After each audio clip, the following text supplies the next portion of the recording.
sister's a therapist and I tell jokes. We both want to help all kinds of folks. Hello, and welcome to My Sister's a Therapist. My name is Virginia Jones. I'm a stand-up comedian, and my sister is a therapist. I'm Laura Ryan. I'm a licensed marriage and family therapist. And this is a podcast where a comedian and a therapist who are sisters talk about mental health and whatever we're thinking about, society, the world, topics of the day. Thank you for joining us. So today I wanted to talk about, Laura, the idea of why aren't women funny, or are women funny? Have I ever heard anyone say this? Oh, yes.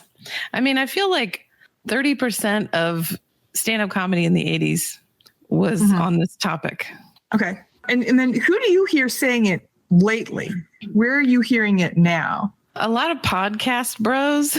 Yeah, a lot of podcast bros. They like to say it. Basically, if I'm going to say tune in, which makes me sound old.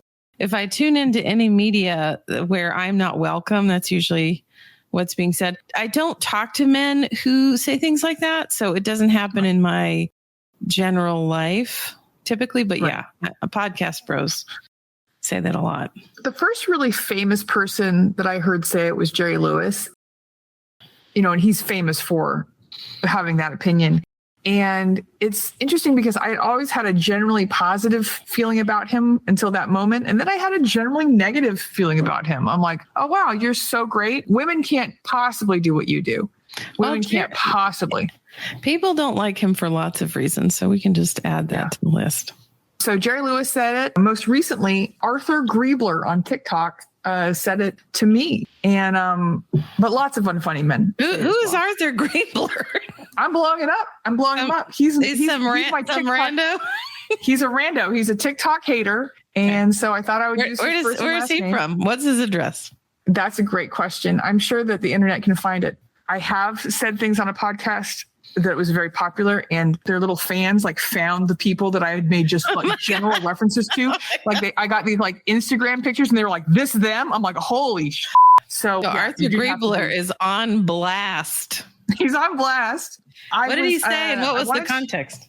On one of my TikToks that is about the business of stand-up comedy, that is about tips on being, and they're not necessarily funny. They're not unfunny, but like they're more about the nuts and bolts of it. They're informational. And this kid comes out of nowhere and says, isn't it strange how women aren't funny and can't do satire? I've left it alone because I will be doing a response video, but it was just, it's like these guys, they read a bumper sticker and they make it their whole personality. And it's like, that's not your original idea. He also said, you know, like Mrs. Maisel isn't funny. I'm like, you know, she's not real. You know, that's a show. But the actress who plays her probably isn't funny either. That's right. She's a woman. Arthur gets it. He just gets it. Arthur gets it and we don't. So, okay. So I was thinking about women in history and like Shakespeare had all these funny women in his plays. Like Juliet's nurse is like dirty and funny. Right. Catherine in The Taming of the Shrew is so dry and so cutting and so funny. Even as far back as the wife of Bath in Canterbury Tales, she's funny as yeah.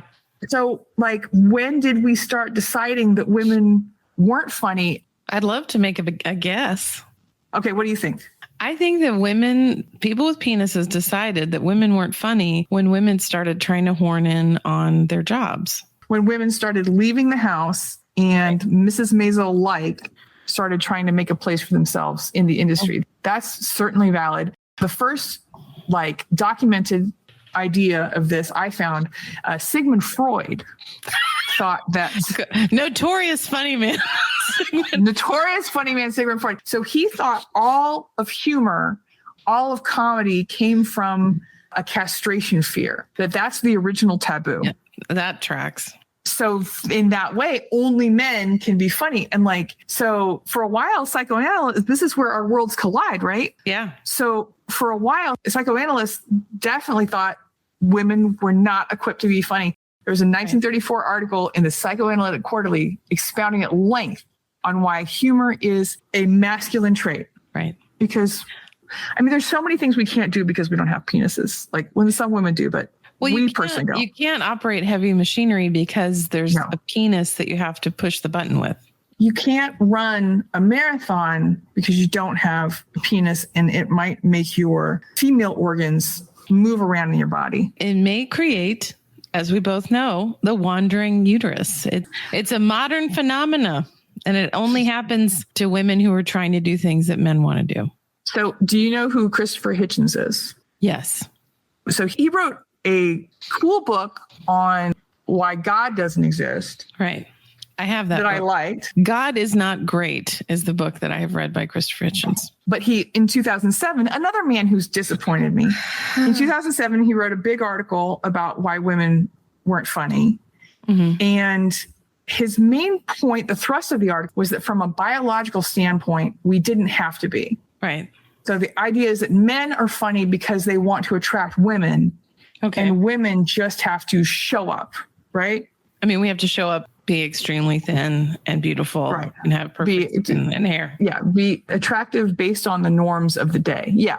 And we'll talk about it a little later. He did say that women comedians were funny, but only insofar as they were doing an imitation of men, that women do not have their own humor. Oh my their God. Own comedy. Men who disappoint me, we need to form a line. It's like getting wild. So in 2014, a very funny woman named Bonnie McFarlane made a documentary called Women Aren't Funny. In her documentary, she's examining that question, and it's streamable, and I get a credit in it, which was pretty fun for me. I'm famous. But so when she was setting up in the movie in 2014, she set up an interview with Christopher Hitchens to really nail it down. And Laura, he didn't show up for that interview because that day he died. Oh, Jesus.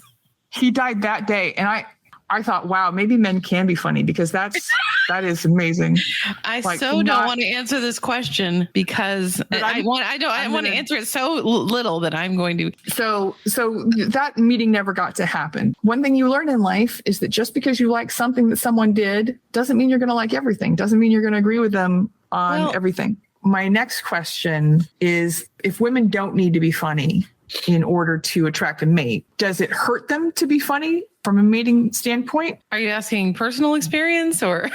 I'm like asking you, what do you think? And then I'll tell you what in my day to day. Oh, I've never heard of this. Is this a thing? Podcast? What is that? So in my experience, being very funny naturally has really harmed me in the world of men. It has never helped me with dating. I think what they want is for you to have if you read any bio, it'll say great sense of humor, required or whatever. But what that actually means, what I've determined, what I've sussed out over the many years of being a person, is that what that means is I want you to think that I am funny. Right. So you have to have a great sense of humor because you love to watch really crappy movies that are not at all funny and smile and laugh at them. And my crappy jokes, you have to think those are funny. And so then you have a great sense of humor, but you yourself, I don't actually want you to be funny. Yeah, that is, at least in the world of comedy, that is known fact that when women say they want a funny partner, they want a man to make them laugh. But when men say they want someone with a sense of humor, they want someone to laugh at them. I agree with you. I think that obviously there's exceptions. Like my lovely, hilarious friend, Annie Erickson, her husband, she met him as a fan, and he asked her to be on his podcast, which he didn't have. He made up a podcast just so they could hang out. So he was innovative. I like it. Yes. And they got married, but for every Andy Erickson, yeah. What you're trying to tell me is not all men. Hashtag not all men, not all men. So yeah, my experience has been, for the most part, men do not prefer their partners to be funnier than they are. It's very threatening to them. I say with no irony that I think it ended my marriage. Comedy absolutely was a big problem for my spouse. Okay, so from a dating perspective, it may hurt women to be funny. So my next question is, why do you think women need to be funny? What does it give us? Well, societally. I mean, I can only speak on my own behalf. What it does for me is it sort of papers over the cracks of being a person, because life is extremely hard. And if I can't have a sense of humor about it, I don't know. I probably would have gone the way of Christopher Hitchens a while back. Probably would have stepped off the planet. Now, he did not kill himself. God killed him. God who doesn't exist. He's not alive, though. He is not alive. I think that's an interesting point that women need to make, women's lives are harder. That's part of what we're talking about every day. Right. And we need a sense of humor to get through it. I also think that women need to be funny to be heard. Yes. Like women need to be funny to get their point across to men sometimes. And just because it's a passive Yes, form of communication. right. I don't have to look you in the eye and say, hey, dude, you're a misogynistic piece of shit.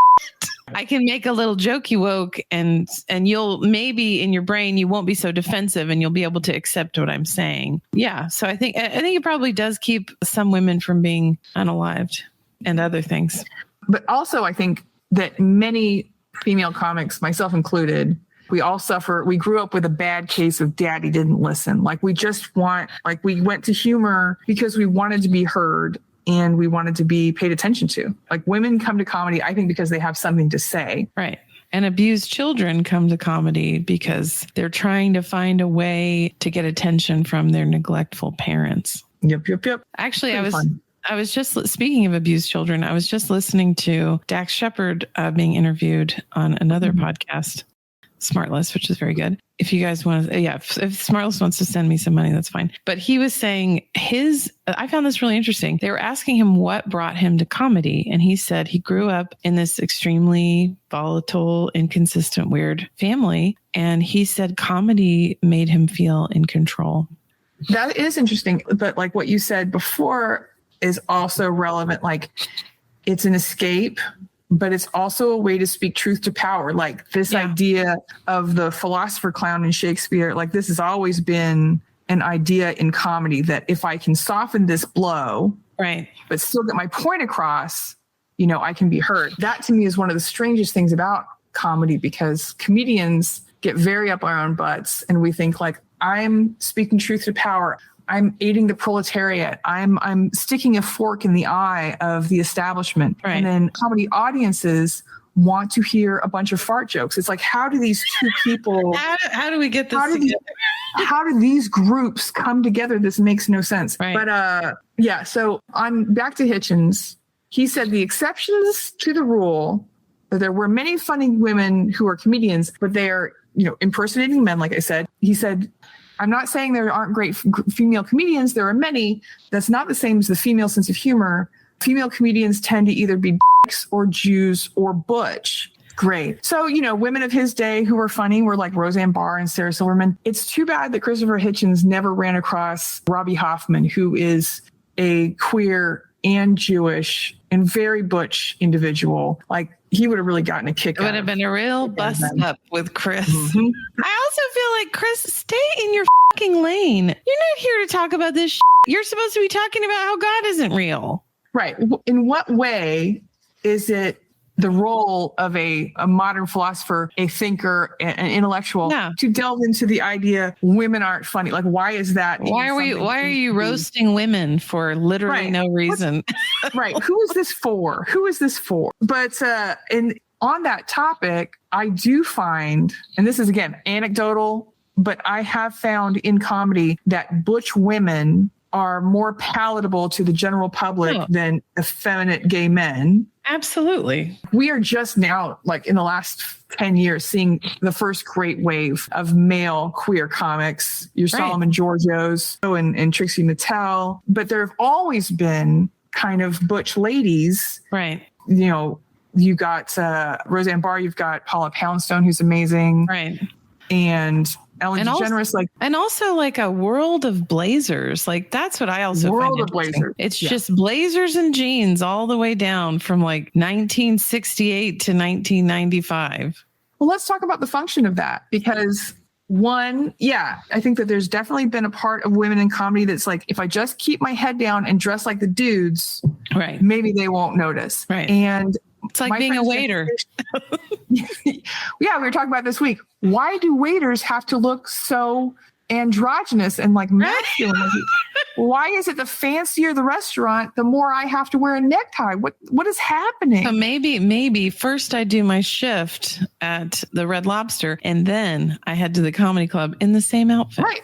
I'm already in the same outfit. But the great women comics, the generation before me, your Jackie Cations and your Lori Kilmartins, Right. they were specifically told not to dress feminine, Right. like to downplay that part of themselves because, you were going to get a whole audience of people too distracted.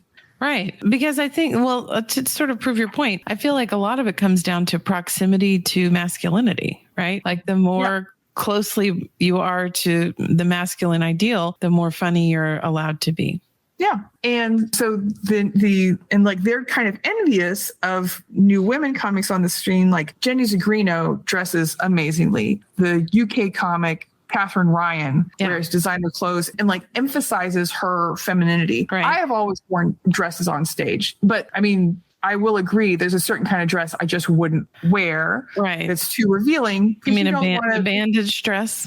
Wouldn't pop one of those on. Probably wouldn't wear something with too much cleavage because you don't want people to be confused about what you're there to do. But I've always found that dressing in a feminine way on stage, I just feel like it sets me apart and makes me more memorable. Okay. And I'm not afraid of, being perceived as a woman because especially now, my whole set is about being a woman. Right. Like there's no way, like no one's going to, hey, what's the gender of this? What are your pronouns, ma'am, person? They wouldn't say ma'am. And what's interesting, speaking of my current hater, Arthur Griebler, it's very funny to me. So it's very funny to me sometimes that men on TikTok who don't like women will attack me. There was one guy for a while and he was really unattractive. He was a pizza face kid. And his whole bit was he would do a duet of a woman doing comedy. If you tagged your comedy like #feminist or #feminist TikTok or something, that's how they would find you, I think. I see it. He would duet you and just sit there stone-faced. And his bit was like, I'm going to see if this woman comedian can make me laugh. And it's like, dude, if you don't like women, I'm not going to be the first woman you're going to like. Right. And like the jokes are not for you, dummy. They're not for you. Like, They're not for you. So I don't know if you know this. I have a child. I may have mentioned Really? it. Yes. Huh. He's a little boy and he watches YouTube videos all day long. And the other day I overheard some ripping apart Amy Schumer and talking about how all of her jokes are about having sex. I'm like, sir, why do you think all of her jokes are about having sex? Well, how do you think she arrived at that conclusion? Was that because that's all she thinks about? Or is that because that's what she's had to market herself as in order to make any money? That is a frequent topic. And I love that my 9-year-old gets to hear about this from some shithead. I have had the conversation many times where people say, well, I want to like women comics, but they're so dirty. And that says to me, they've never heard a male comic because they've been following mostly mute male comics up to now. Yeah. Like there's 3 male comics that are not explicitly dirty. If you've watched a male comic set and you don't know anything about how he masturbates, like you just haven't been listening. So let's unpack that. What do you think that means? It's okay for me to hear a man tell me in explicit detail how he likes to perform on his girlfriend, but it's not okay for me to hear a woman talk about having regular intercourse. What do you think that's about? I mean, it's the Madonna whore thing. It's just like exactly like we don't want ew. It's like saying the word moist. That sounds like a vagina. Yes. So there definitely is like this Madonna whore thing that women, you can't be a good girl and talk about sex on stage, but that is what audiences want. A couple years ago, Eliza Schlesinger did an article, like an interview where she was like, it's so boring to me. All women comics sound the same. They're all doing the same job jokes. Right. I walk into the improv. I can't tell one from another. And my first response was really annoyed with her because I know so many women comics who take so many different angles and do so many different things. And her big point was that she was a genius because she had a joke about World War II. Okay. I watched her special. Her joke was about how her grandfather, who went to World War II, was a racist. Like it wasn't really about World War II, but was it about how her granddad gave someone a blowjob during World War II? But I've come back around like 10 years later. Yeah. After she did this interview, I kind of understand that the women who are appearing at the Improv are the women the Improv has chosen because they are conventionally attractive, usually blondes who some reason have a high ponytail and like a leather jacket and like very small jeans and very big shoes. And they're talking about sex because that is what the audience wants from them. So it's this like push pull. We're not allowed to talk about sex, but that is the successful thing. That's why Amy Schumer's act was the way it is. Exactly. Is because she got laughs talking about sex. Right. She's taken all of these women have taken every joke you could ever tell in the world, and they have tested all of them. There might be lots of jokes about World War II, but they didn't get a lot of laughs. They got cut because that is not what the audience wants. That's why we have so much reality TV, because I think people all say that they're intellectuals, but really all I want to watch when I get home is two ladies who are drunk as hell, under 100 pounds, and throwing, glasses of wine at each other. That's all I want. So my next question is, in your opinion, literally yours, are women funny? I'm a little bit biased. But you can only come at me with where you are. I'm meeting you where you are. I just think about all the conversations I have all day long. And when I'm sitting with women, most of the time I'm laughing. Like I'll have, client after client all day long. And when I'm with a woman, I'm usually crying at the end because I'm laughing so hard. Because women are hilarious. Because I think also, our position, we're a minority. And I think I can't speak for all minority groups, but this one that I'm in, when you don't have power, you have to figure out a way to survive and get through this. And I lean heavily on comedy in my work. And I think that, some people don't like it, but a lot of people resonate with it. I really think that is also the origin of great Jewish humorists, Irish humorists, like the oppressed people find comedy. The global majority, most people who are members of the global majority have to find comedy to make it. Trevor Noah, let's look at him. I mean, let's just look at him. Let's just look at him. Because, oh my God, he's the most beautiful, one of the most beautiful men I've ever met. I've never met. One of the most beautiful men I've never met. So, I mean, obviously, I think women are funny, but I think that women in comedy are funnier than men because we have to try harder. There's so much more adversity. If a man can get by just being okay and hanging out with his buddies, he will. 90% of men are satisfied with just being okay, good enough. Right. Women, I know personally, I am motivated because nobody wants me in comedy. Nobody wants me here. Nobody champions me. So I work harder. So when I see a show with women and men on it, the women shine, not 100% of all the time, but I start to feel a little bit sorry for male comics because I'm like, you're so unspecial. You're so basic. You're so basic. I did a show recently where a man legitimately talked about pot, porn, and how dating was hard. Oh my God. And I was like, is this some kind of a hack trifecta? Is there a contest that I don't know about? Right. If you can get them all in under 30 minutes, then you win. But I really think that. I think that any woman who is 10 years in is much funnier than men who are the same vintage because she has had to be. You know what?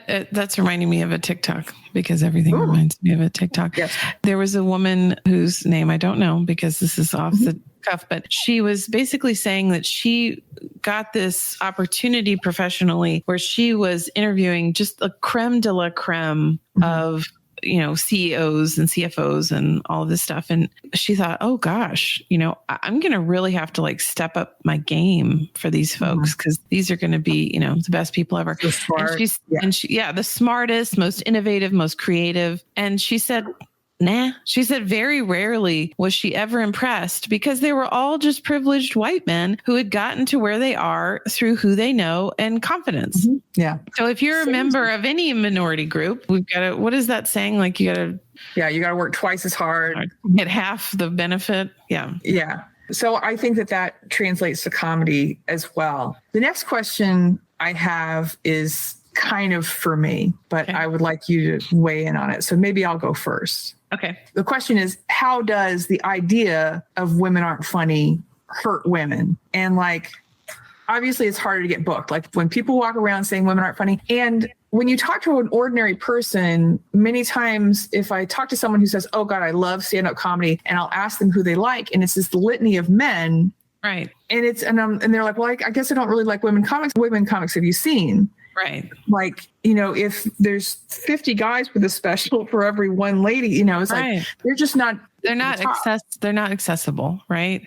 Right. And so like even people who think they are like incredibly into comedy, they're just getting what's on television. Right. Like they're getting what is being pushed. Right. Yes. Yeah. They're getting what is being backed.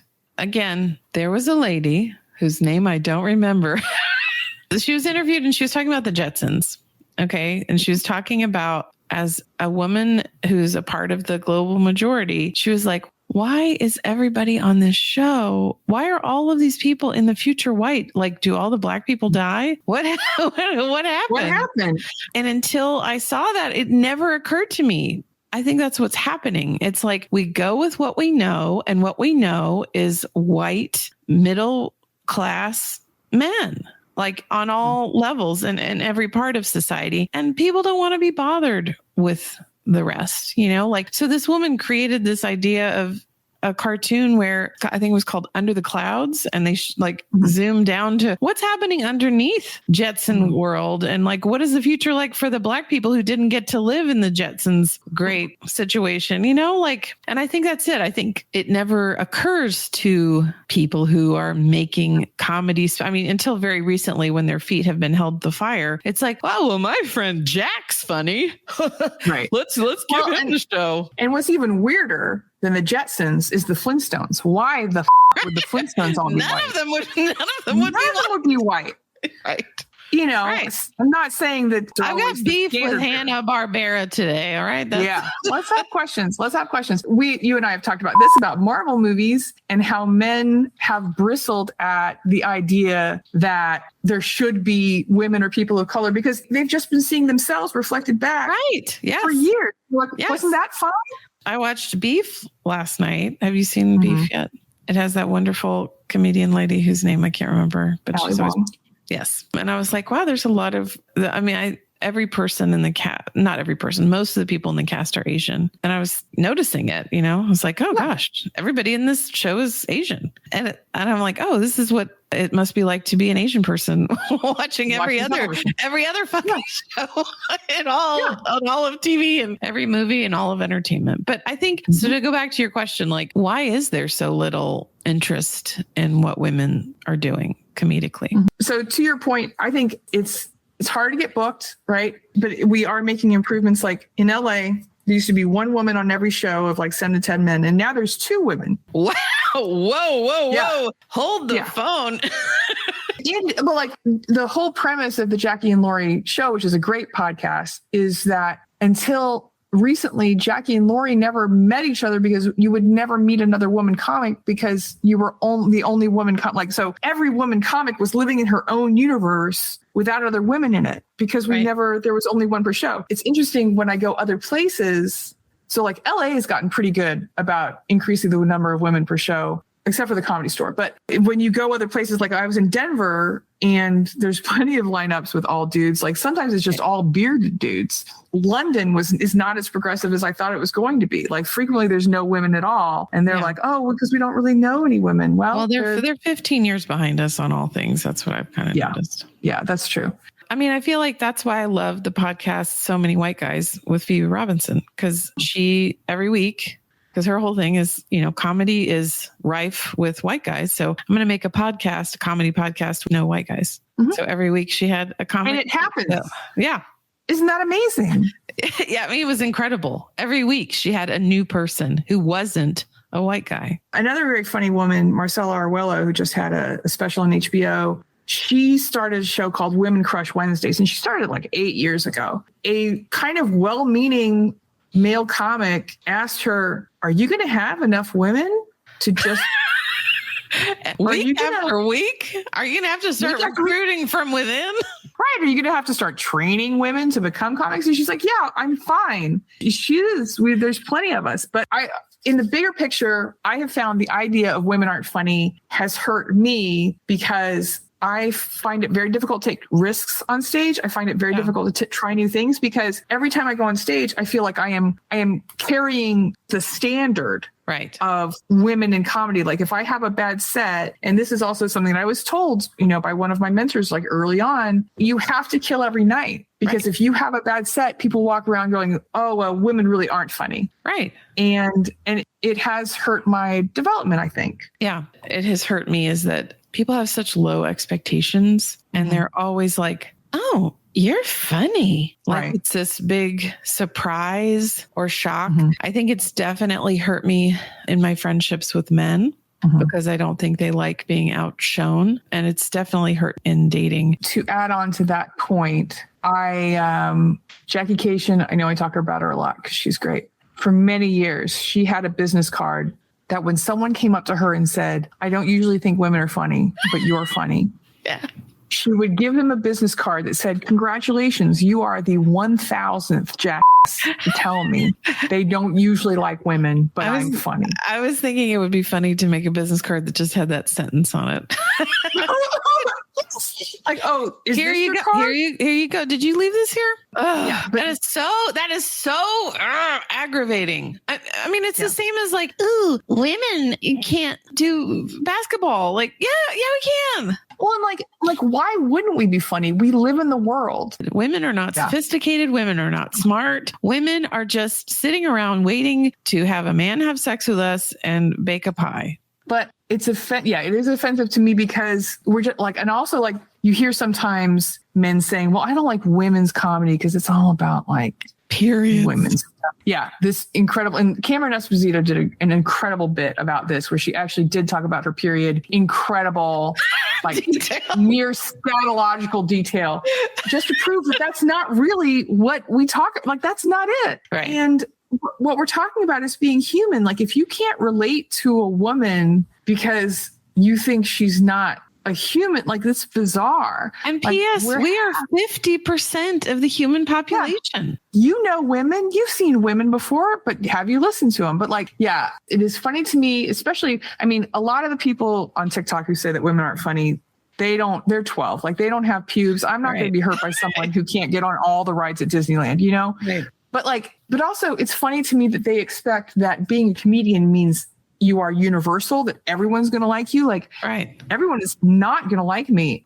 But the last thing I want to kind of talk about as we wrap up, and this is personal to me, and you can have your 2 cents if you do, but like if you want, but like I want to talk about how my attitude towards men in comedy has changed over these 17 years, because when I was starting, there was definitely the idea in the early 2000s that anything I was going to get in comedy, any achievement, any booking was going to be extended to me generously via the largesse of a man. Right. Like even like, and I knew then I shouldn't be having sex with these idiots, but you should kiss up to them. You should always be nice to them. Like you should make it nice for them to be around you because, you need a male headliner to take you on the road because there's not that many female headliners. Like you just like, of course there's always the danger they think you're going to have sex with you. But a guy friend of mine who's a really nice guy and a comic, he was like, if a man takes a woman on the road, it's definitely because he wants sex with her, because otherwise you just take another guy like normal. I'm like, yeah.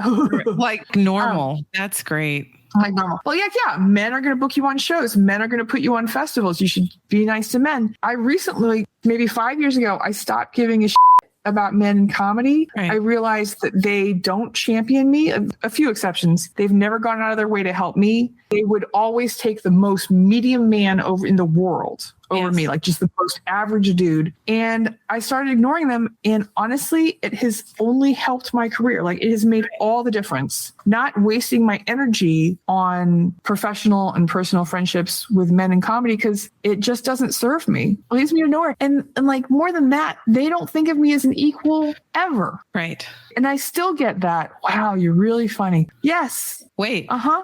How many years has this been your career? Only 17. I was going to say 1. For only a year in comedy, I can't believe you're funny. It's incredible. I know. For a year in comedy, I'm probably the funniest person you've ever met. Yes. So what are your, I know this was kind of my topic, but what are your last thoughts about the challenges of women aren't funny and just the stickiness of this idea and how it doesn't seem to shake out of the culture? I mean, I think it goes along with every other stereotype about women, you know? I think it's another way to put women in their place. You belong chained to my sex dungeon with an oven in it. That's where you belong. And if you're trying to get out, if you're trying to move into an industry of any kind, it's like saying, oh, I didn't know you could do surgery. You're a woman. Well, no one let me do surgery for about 200 years, but when I got here, I did all right. I think it's like any male dominated industry, men don't want you there. So we have to make up a narrative and a story that you don't belong. Like, ooh, basketball, bleh, women are terrible. Bleh. Women can't hang. Yeah. Women are not fun hangs. They're nags and they're annoying. Right. And all they want to do is ruin my life. But sometimes they'll let me have sex with them. So that's why we keep them around. And they might make a lasagna. Yeah, that's and women are like, if you let women in a green room, they're just going to complain about who and like all this stuff. Yeah. Oh, this messy. So those are our extremely unpopular opinions about women in comedy. You know what? I should write a book called Unpopular Opinions because I think I have all of them. Unpopular opinions. But Laura, where can people find you on the interwebs? Well, you can go to my website, lauraryan.org, or you can go to my TikTok. I am Laura Ryan. Hey, Virginia, where can people find you on the interwebs and social medias? I have a website and a TikTok and an Instagram, all circling around the same word, Badinia, Badinia. If you look up Badinia, Virginia Jones, you are for sure going to find me. And I wish you would. Yeah, let's all get in there. Let's see what shows she has. Let's see her new TikTok. She has 10,000 TikToks. I have over 1,000 TikToks. If you really want to know, that's amazing. It's insane. TikToks. Like someone asked me the other day, how many do you have? And I thought, probably 500. And I went back and counted. No, it's 1,000. That's sad. Dang. No, it's not. Yeah. It means you're working hard and hardly working. Or if people want to reach out, ask us a question, get in contact, like where can they do that? Well, they can go to our website, My Sister's a Therapist, and they can or they can just email us at hello@mysistersatherapist.com. And we wish you would. Thanks so much for joining us. Love to hear from you. Yeah, if you have show topics or ideas or you need help with something, let us know. And if you're enjoying this podcast, please rate and review it. Tell your friends. Subscribe. Like, let everybody know there's two people who are eventually going to be crucified as witches. And you should maybe sooner rather than later. Yeah. All right. Thanks and bye.